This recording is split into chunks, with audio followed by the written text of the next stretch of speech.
PYQ series ഇന്നത്തെ question. Find the coordinates of the point of trisection of the line segment joining 1, -2 and -3, 4. ഒരു line segment ഉണ്ട്, അതിന് നമുക്ക് A B എന്ന് പേര് കൊടുക്കാം.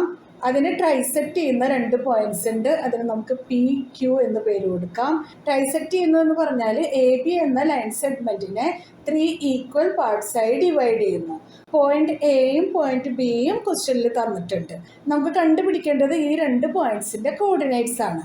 അപ്പോൾ നമുക്ക് A P equals to P Q equals to Q B എന്ന് എഴുതാം. സെക്ഷൻ ഫോർമുല യൂസ് ചെയ്തിട്ട് കോർഡിനേറ്റ്സ് ഓഫ് പി കണ്ടുപിടിക്കാം. 3 ഈക്വൽ പാർട്സ് ആണല്ലോ, 1 1 1. അതിൽ എ മുതൽ പി വരെയുള്ള ഡിസ്റ്റൻസ് എന്ന് പറയുന്നത് 1 ആണ്.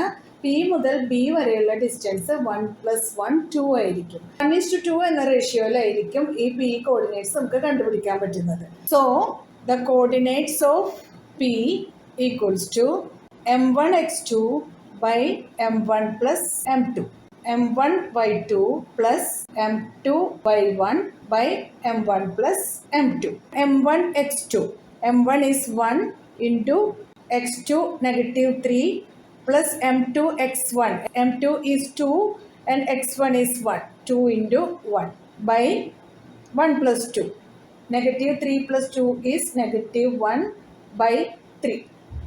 ഇനി നമുക്ക് y കോർഡിനേറ്റ് കണ്ടുപിടിക്കാം. 4 + -4 is 0 by 3 ഈക്വൽസ് ടു 0. ഇപ്പോൾ പി കോർഡിനേറ്റ്സിലെ എക്സും വൈയും നമുക്ക് കിട്ടിയിട്ടുണ്ട്. ഇനി നമുക്ക് പോയിന്റ് ക്യൂവിൻ്റെ കോർഡിനേറ്റ്സ് ആണ് നോക്കേണ്ടത്. അതിനുവേണ്ടി നമുക്ക് മിഡിൽ ഫോമുല യൂസ് ചെയ്യാം. -5/3 എന്ന് കിട്ടും. പിന്നെ 4/2 നമുക്ക് 2 ആയിട്ട് കട്ട് ചെയ്യാം. 4ൽ 2 2 times, 2ൽ 2 1 time, 2 എന്ന് കിട്ടി. ഇപ്പോൾ നമുക്ക് പോയിന്റ് ക്യൂവിൻ്റെ കോർഡിനേറ്റ്സ് കൂടെ കിട്ടിയിട്ടുണ്ട്. -5/3 and 2.